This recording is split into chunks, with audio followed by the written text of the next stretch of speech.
So today I want to, the title of my staffy for everyone, well, let me build it up a bit. So I was just thinking through a common question that you get in life, I think, if you've planted a church,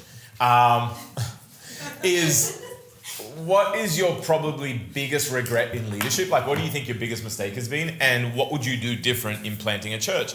And honestly felt like I often didn't have an answer, mainly because there was too many answers, as well as like, I don't know which one was the most defining, that I would have shifted. There was a lot of little ones, so I often would have lots of answers. But recently, I felt like God showed me something through last year, kind of having to confront towards December 2 losses that I was like, oh man, they were completely separate, but they had the same underlining principle. And I was like, man, what was that loss? And what I realized was that this principle was probably my biggest fail as a leader. And then in retrospect, when people I lead and stuff and have led, I've kind of felt like this is the number one fail that they've had also. And so this is the subject. This is where it was birthed out of. So here, the subject is entropy. You need to be doing something about it. Entropy. You need to be doing something about it. Let me give you the definition of entropy. Entropy is simply a measure of disorder and affects all aspects of our daily lives. In fact, you can think of it as nature's tax. Left unchecked, disorder increases over time, energy disperses, and systems dissolve into chaos. The more disordered something is, the more entropic we consider it. Another line that people often use around this subject, because of words like dissolves, falls into chaos, is anything left to itself will decay. Anything left to itself will decay. And so I kind of, I started thinking about it, and it is, I think, biblical as well. I think that you see a lot in our relationship with God be an active pursuit of doing. Shepherding is active. Planting, sowing, watering, active. God is very active with us. Like, he's active. Even his absence is intentional in times. And he's never really absent as much as he might not be directly interfering as much as he's giving us judgment passively through some of the things that we do, right? Like, versus his active judgment. But the truth is that it's active. Life is involved. And a bystander is rarely rewarded. And what you actually sit and watch for too long will eventually become something you can't handle anymore. And so, just two verses that jumped out for me, and there's just to set a little bit of a biblical precedence for it. Not that everything that we teach in staff is derived from the Bible. Some of them are just leadership principles that we here want to talk to our teams, because the very real functions of leading people and logistics of running an organization / a church. Then it says this in Genesis 1:28, then God blessed them, and God said to them, be fruitful and multiply, fill the earth and subdue it, have dominion over the fish of the sea, over the birds of the air, and every living thing that moves on earth. Genesis story in the beginning, like, whoa, it just locked and popped. So we were called to be active in it. Adam and Eve were active, like to tend the garden. And so you get this idea that even from the very beginning of creation, we were active participants in how we shape what is around us. Yes. And if we don't play active roles in what is around us will eventually shape the world we live in. Yeah. So it's the kind of the difference between design and default in many ways. The second one that I put was in was 1 Corinthians 3:6 verse 9. One planted the seed, Apollos watered it, but God has been making it grow. So neither the one who plants nor the one who waters is anything, but only God who makes things grow.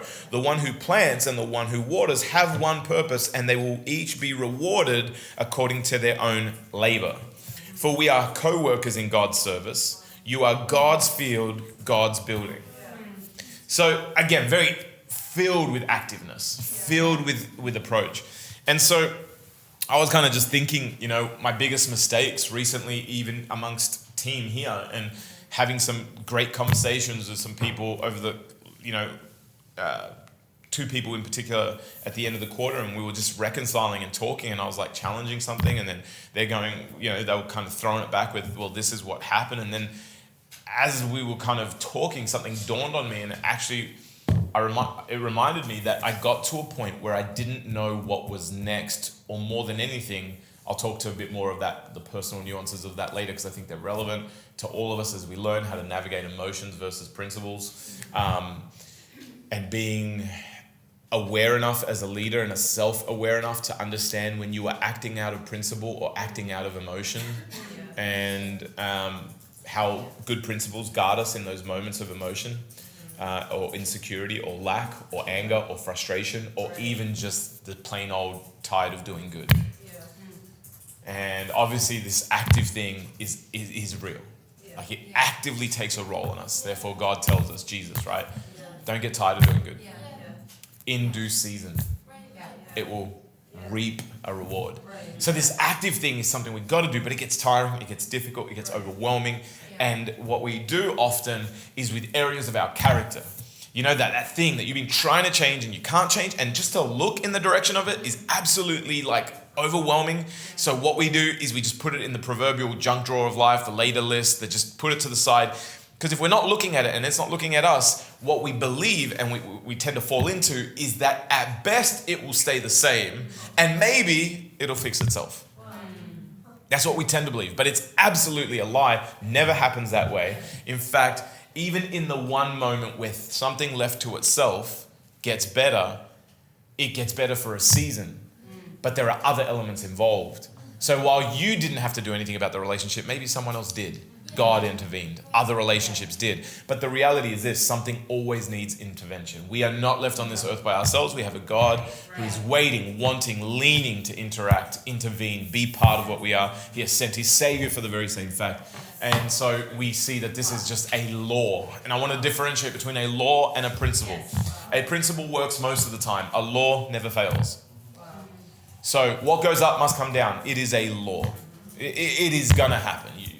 I don't care how amazing you throw that thing. It's come back, right? It's going to fall because it is a law. A principle works most of the time and is something good to live by, right? It has a good theme to it, if you will. But a law is different. And because of that very law, I want to address entropy. As we start the year and you've got a list of things you want to do, at the very top of the list, I want to make sure that you understand that if this year you did anything, you set any goal, it is to be more present than ever before, specifically in the areas that you have been absent. More present in that portion of your personality that you have not been able to bring under rule. That portion of your marriage that is just thematically on cycle and has not changed, and at this point you feel not only overwhelmed but like a failure. I want us to consider the very real fact and detriment of not addressing something, because by the law of entropy, that is a law. If it's left to itself, it will decay. And decaying things rot, they spread and they grow, and it gets just out of hand. And there is a tension point, like this point of no return, where when we leave things for too long, we don't get them. We can't bring them back. And so the goal, to be more present and more active, specifically in places that we have been absent. I want to give you in thinking through this in my own life and kind of observing it, through the people that I've led. I think that there's kind of like 4 reasons I've found that we all fall into entropy. Specifically, and I want to, again, if you're new to this online, we talk this from a leadership lens, because leadership is inescapable. You need it for yourself. You need it to grow. You might have all the potential in the world. You might have been told you're amazing by your mum, of course, and anyone else. But the reality is that you could have all the power like a Ferrari without a steering wheel, and that Ferrari will either not move or move into a wall. You need to steer your life into better places. And if you learn to lead you, 9 times out of 10, you're going to be pretty good with leading someone else. So these are the 4 things that I think we do as leaders: leading marriages, leading ourselves, leading in a relationship with God, and all the other things. Number 1, it is this: it's either too big to deal with. The emotion to this is, it is overwhelming. It's so big that you just don't know where to start. And it's, any moment like that in life, what do? We typically put it to later at best, or we completely walk away from it. It's that whole reason that a junk drawer exists. It's all the things you don't know what to do with in the moment, but you can't throw them out. So we often fall into entropy because that area of your personality, that person you're leading, that if you have the conversation, it's not going to go well. The fact that you're maybe not willing and ready to put the time in that you think it might require to fix it. That thing where if you talk about it, it's going to be a fight. That thing where student debt, you have no means of paying it right now. And not only that, there are more pressing things to purchase, like this week's meal and this month's rent. And then there's the student loan, right? So it is so big. We are so overwhelmed. We have no way of attacking it. So we leave it to the law of entropy, thinking that at best it'll always be there, but it'll never become worse. Second reason is this: I don't know what to do about it. Like, I'm not really overwhelmed by it, I'm just at a loss. I've addressed it too many times. I wouldn't even know where to start. I have no way of, leading in this season with this team, lacking this many funds, I just don't even know where to start. Or I've never been here before. Or, whatever the reason is, you just lack knowledge, you lack understanding, so therefore you leave it because we don't know what to do with it. The third thing is this: I don't know how I feel about it. Because we haven't made our mind up, we're feeling something. That's why I do like that saying, I'm feeling some type of way. Because you got emotions, you just don't know what they are. Can I give a tip for anyone, this year? I think there's two quotients in life. There's those that are really quick at processing thought, and there are those that are really quick at processing feeling, and rarely do people do both well. I want to encourage you, make sure you make an effort to get good at both of them. Because feelings are a great indicator of something to pay attention to, and thought is a great indicator of a great need for you to be able to actually process what is logical and what's next. So if you can navigate those two quotients of life, you actually become quite healthy, because you're paying attention to some real aspects of yourself that are necessary. And on top of that, if you're a leader, everybody needs an emotionally checked-in leader and a mentally checked-in leader. And if you're not going to get quicker at processing your thoughts or processing and linking your emotions into how they're affecting your preferences, then all of a sudden you are a checked-out human, you're a checked-out husband, you're a checked-out brother, sister, leader. And at that moment, it becomes really difficult to lead with that person, and it becomes difficult to lead down at that person. If every time I look at someone and I say something, they're just blank-faced, well, I have no idea. You know what I mean? 70% of communication is non-verbal. So if you're bad with your non-verbal cues, it becomes very difficult to lead you. You know what I mean? We don't know how we feel about it. I know I should address this. It's rubbing me up the wrong way. I have no process for understanding why. And the fourth thing is, I've tried too many times to address it and it hasn't changed. And that one almost links back to number one. I'm overwhelmed. I've done it that many times that what I'm going to do is leave it here and go after other things. So I think that entropy, where I've learned is that a few times in my life now in leadership, I've done those four things. And when I've done those four things, what basically happens is that I leave it and I come back to it and it's worse than it ever was. And the truth be told is this: before we get into our 4 points, let's put this filter when we think of the things that we don't know what to do with, the things we're overwhelmed by, we're not sure what we feel about them. Let's just know this: some action is better than no action. But I'm going to give you some proviso for it. Some action is better than no action, but extreme action is not good either. To be all extreme about it, because it must be addressed, if I don't address it, is going to make something worse, because you don't know that it needs the extreme you're about to apply to it. But what it does need is attention. It needs action. And the first place to go to if you need to know what to do is, get this, discovery. Discovery needs action. You need to draw closer. You need to ask questions. You need to listen. And you need to process. When you're unsure, when you are overwhelmed, you need to just start going into like discovery.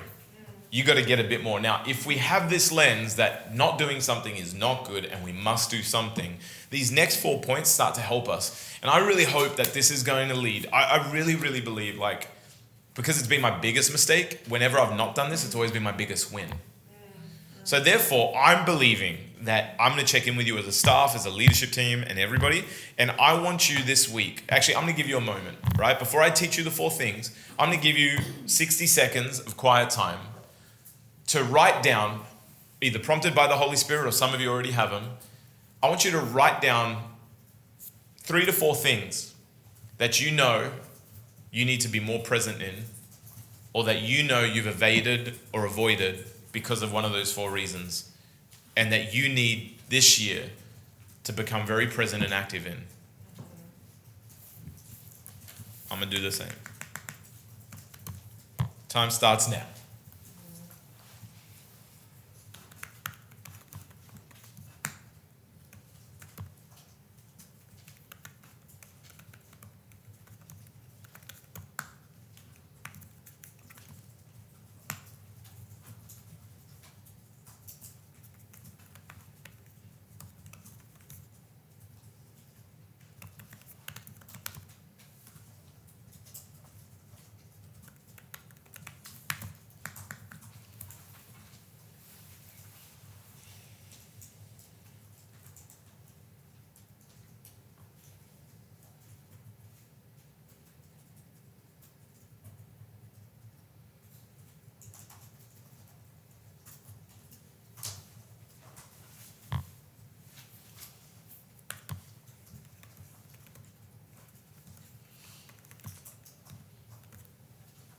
About 30 seconds, guys.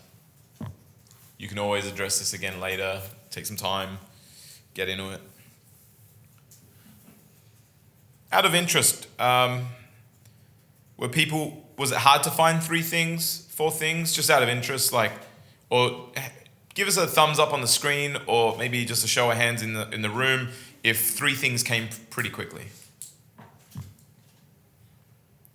Isn't that crazy?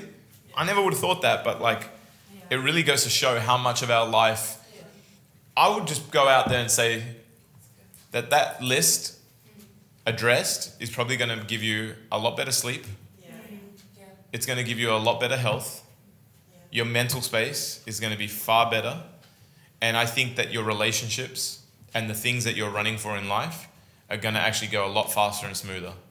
Because that many things, that quickly, that need your attention, that's too, I would say that, it'll have a drastic effect. So this is what we're going to do. We're going to measure by the end of the year, as we practice this, what has been the effect and what is the difference between an active me and a passive me.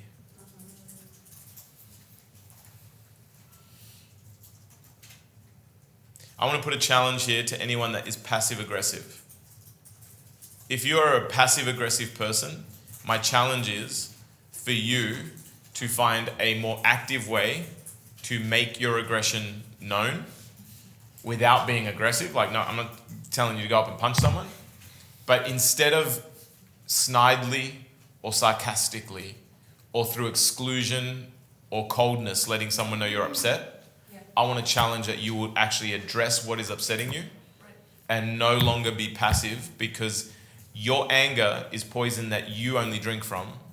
People somewhat feel, but you are still letting the relationship fall into entropy.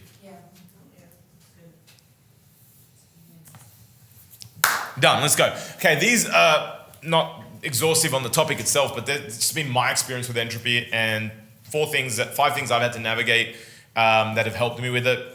And number 1 is this, letting it pan out versus being passive. Understanding the difference between giving something space to breathe and being passive in it and not doing anything when I should be doing something. What I have learned is that there is definitely a time you can smother something. You can overdo it. You can talk too much to your spouse about something to the point where it's like too much. You can overlead someone, if you will. You know what I mean? Like almost micromanage them into growth to the point where their growth is no longer authentically theirs as much as it is driven by you, right? So there is this balance point of what is letting something pan out and what is being passive. I would say this, a mental understanding for yourself to know whether you're being passive or panning out is passivity is usually more because you don't want to look at it, and the emotions that go with it was, I'm just going to let it keep going in hopes that it'll get better. Let your passiveness be an actual intentional decision that you are going to get it. You have to come to a point where you're like, you know what, I've prayed on it, I've thought about it, spoken to some really wise people, and I think this needs about 2 weeks. I'm going to give this a month. And in that month, I want to see this, I'm going to do this, and I'm hoping that the person will do this. If they're not doing this, then I think I probably have to get in there a little earlier, but it has to be intentional. Because if you're doing this, I hope it gets better, which is how most of us do leadership. At some point, I do it. I've done it. This is why I'm preaching it. Is we're just like, I hope it goes away. And it doesn't. It just gets worse. So the difference between being passive and letting something pan out is that you're choosing to be abstracted from it a little bit out of actual intention because there is need for something to breathe, something to get out there. There is time for passiveness. But if what you're doing is to do it as a way of not confronting, then you're probably being more passive than you are letting it pan. Number 2, everything always needs an intentional response. Whatever you're doing, do it purposefully. So if there is a season to listen, intentionally. Not because you're too afraid to speak. Right? Because if you're withholding in, and this is what I want to make clear, this idea is the fact that if you're withholding in any way something that you think you should be doing, you're leaving it to entropy. Like, I know this person needs to hear this, but I just don't want to pay the collateral of being the one to tell them. That's good. And from the aspect of leadership and even being a friend and an actual friend to someone's destiny, you got to kind of share in their loss. Because you knew better. And they obviously didn't see it, but you did. And you didn't say anything. Here's the other thing with that. You can never be afraid of a little bit of collateral. Odds and I often have to broach subjects with each other knowing that there's going to be there's going to be some heat. It's going to get heated. It's going to get somewhere, but it has to be started. I think we've got this lie in our head that ministry has to be easy, leadership is smooth, health and wins are the absence of trials and challenges, that growth does not come without the painful tearing of a muscle, that prayer does not require you to sometimes fight your flesh, that no, there is a tension, and we've got to embrace that and be okay with it.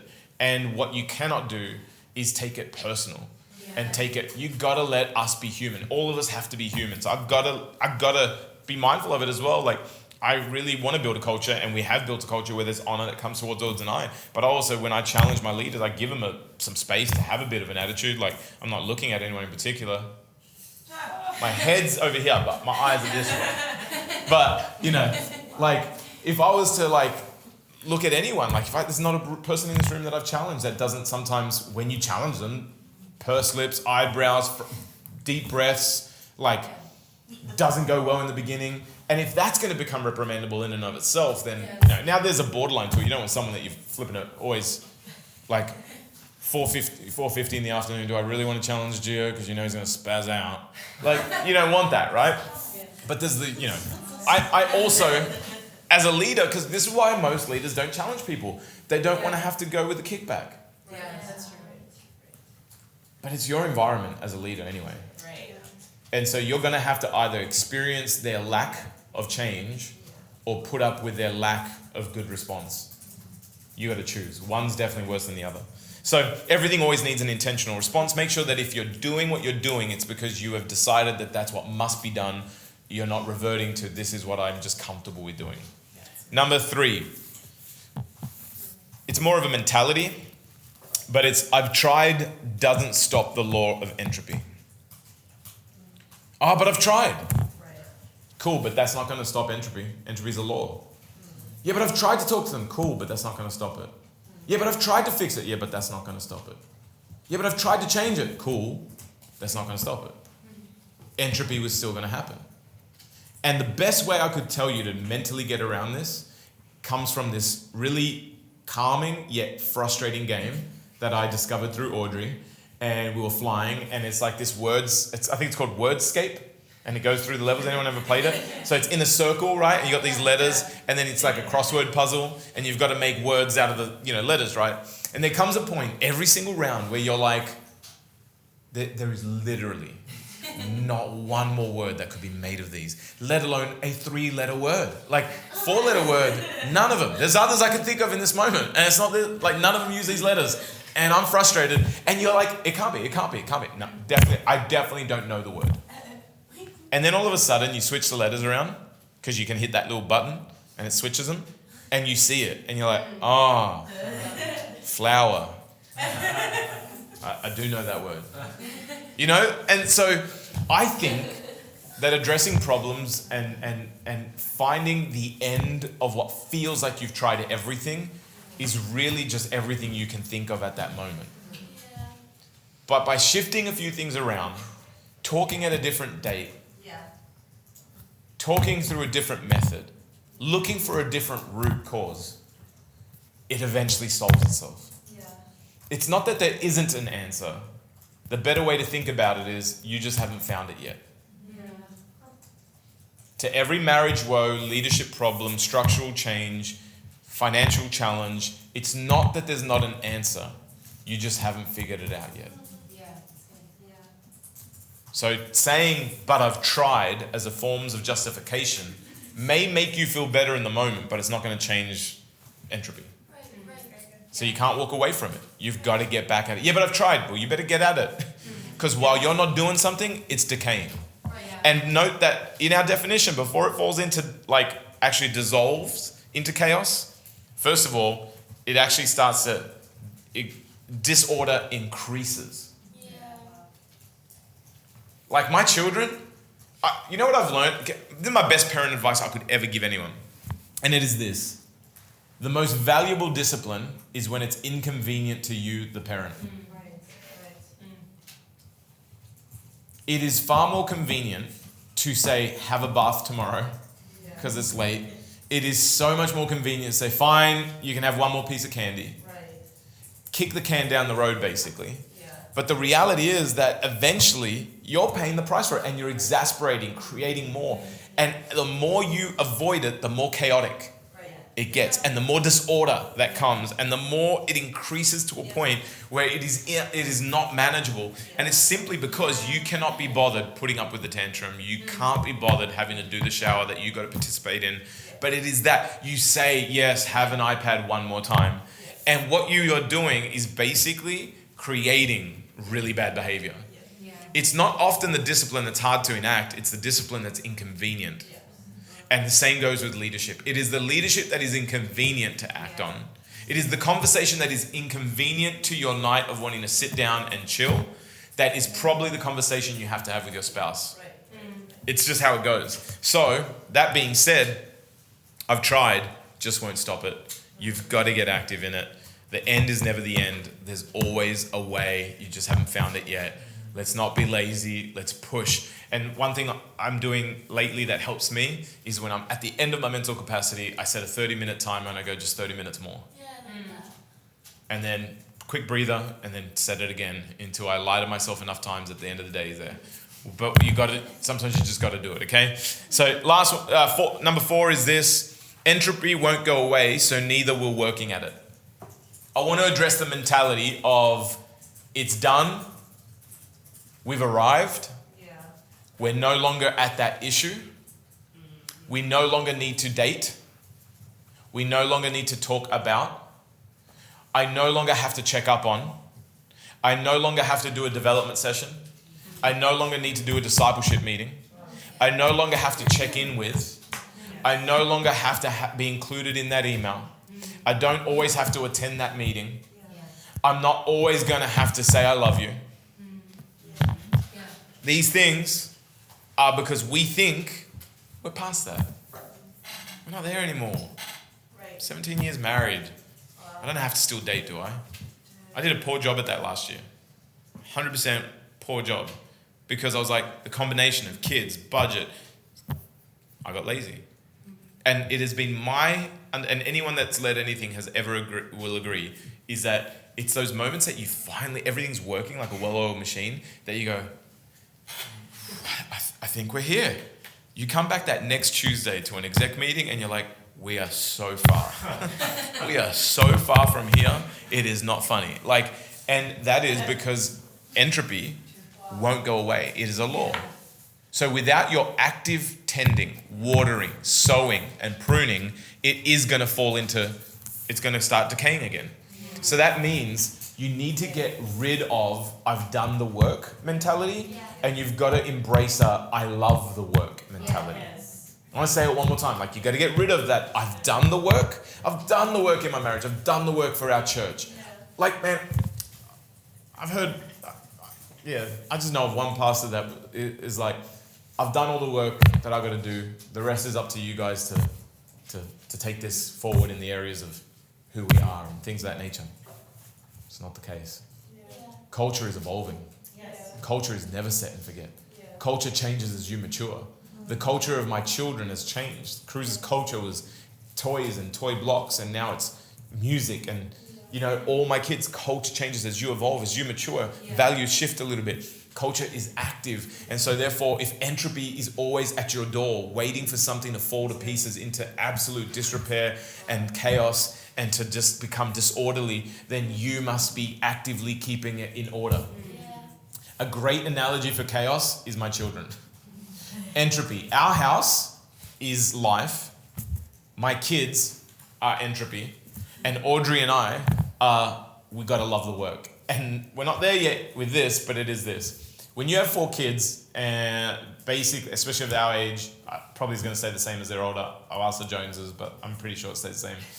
Is we will go downstairs, and they did breakfast, and it's one part nice that they make their own breakfast, but the other part is that the bench gets breakfast, the floor gets breakfast, the chairs get breakfast, and then sure, we'll use a vacuum to vacuum up milk, that's good. And eggs, done.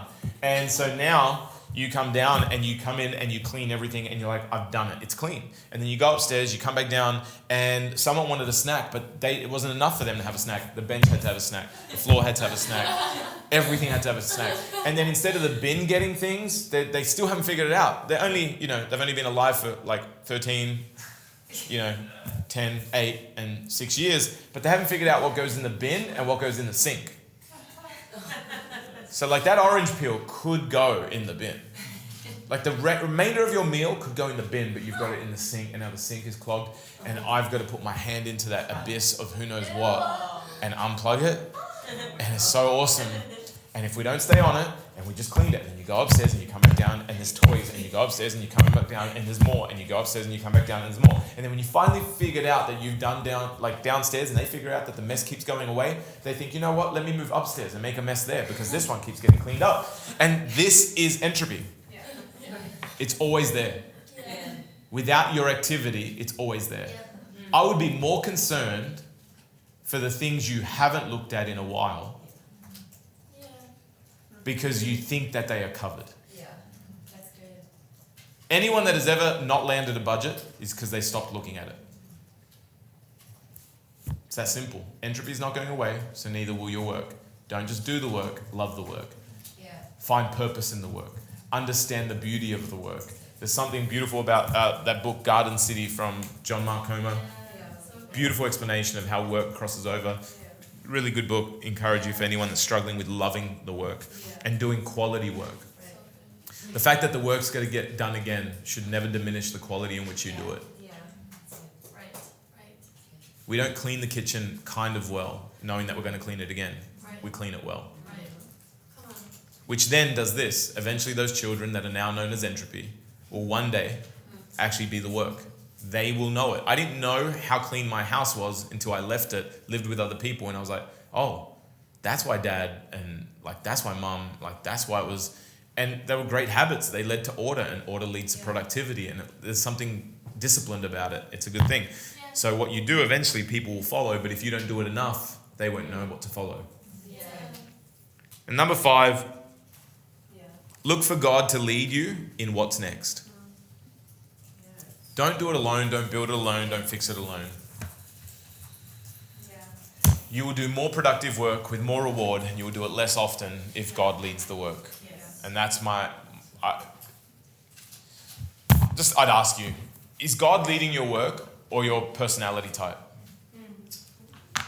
I'm type A, I've got to get to things. I'm always on things. I'm always doing things. Okay, cool. But is your personality leading the work?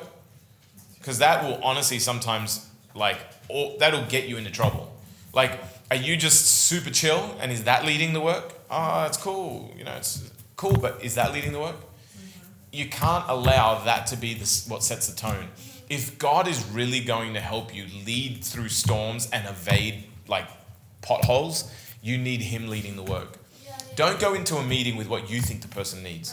Go into a meeting confirmed by God with what you think it needs. Sometimes you do have to trust the gift that he gave you. And not every moment do I go into a meeting and I've heard this great, amazing voice of God as to what I've got to tell Shannon. But I am sitting through the whole meeting, always waiting and wanting to hear God, Holy Spirit, lead this moment. And lead this conversation with my wife. Lead this decision I've got to make for our church. Lead this area of our church that I do not know what to do with. God, what do we do with our student debt? God, what do I do with the fact that we want to buy a house? God, what do I do with the fact that I've got a kid that I do not know how to get through to? God, what do I do? Let God lead the work. And I'll guarantee you that it'll be more fruitful than ever before because it is directed by God. He knows exactly what needs to happen. And what that makes you is a vessel outworking his will, his desires, his plan. And I think it makes it way easier. I would encourage you that these are the 5 things that every time I've embraced them, my relationships flourish, areas of our church flourish. It has been every moment that I've looked away from an area of our church that it doesn't work, and it has been every moment where I've been forced to look back at it because of the disorder that it has fallen into, that it grows again. And since then, I have realized that my biggest mistake in leadership, in marriage, in parenting, in being a friend, I've been a terrible friend because I have allowed friendship to be entropic. We're good, we're friends. I don't need to call them all the time. No, friendship needs investment. And what I learned is that if I want to have more friends, better friends, I've got to be a better friend and more of a friend. I've got to call more often. I've got to visit more often. I've got to text more often. I've got to ask you how you are more often. It's not enough that we did life before because we're not doing life now. So this has been my biggest loss, and it has also been my biggest win. I pray, and I'll be praying over the 3 things that you wrote. And if you are online and listening to this, I would encourage you to share them with someone, share them with a leader, share them with a pastor, share them with a friend. Do this exercise with a friend. Write the 3 things that this year you are going to be more present in. And let's watch and see at the end of the year how those 3 things shape you. I dare say I'm probably going to look at happier people, more peaceful people, growing areas, flourishing marriages, and finances that have testimonies if this is the case.